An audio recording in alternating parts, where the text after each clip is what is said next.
आका करीम ने फरमाया कि बंदा उस वक्त तक मोमन नहीं हो सकना जब तक दुनिया ने मालो मता अजीज अकारब माई बाप औलाद हर चीज को लू मैं उसकी महबूब ना हो जाऊं, प्यारा ना हो जाऊं। तो लिखे नाले लिखा कि दीवे सरकार दे बालदाए,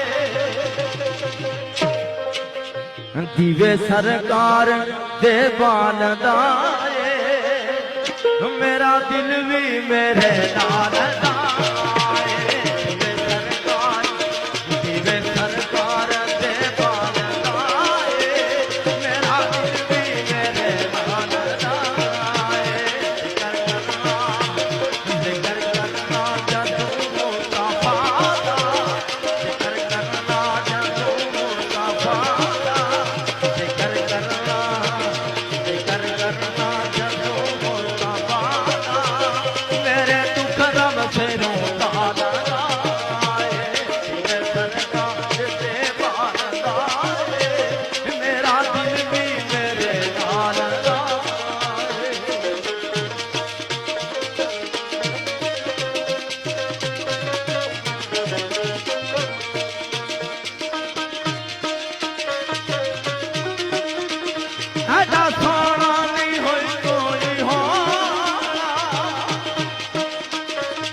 बनाया सादा अज फड़ के बैला,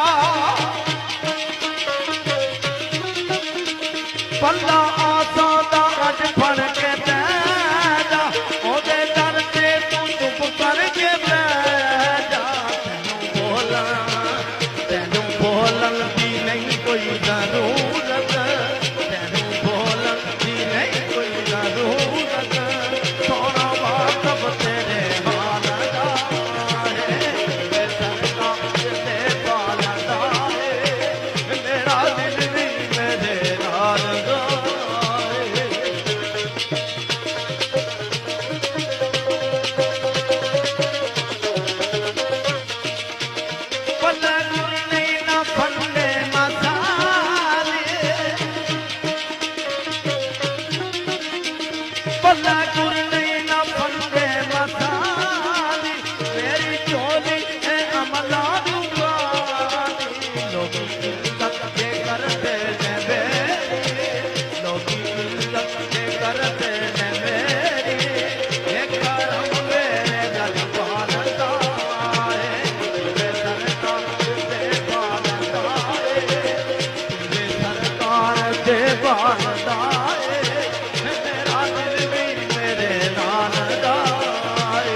जिक्र करना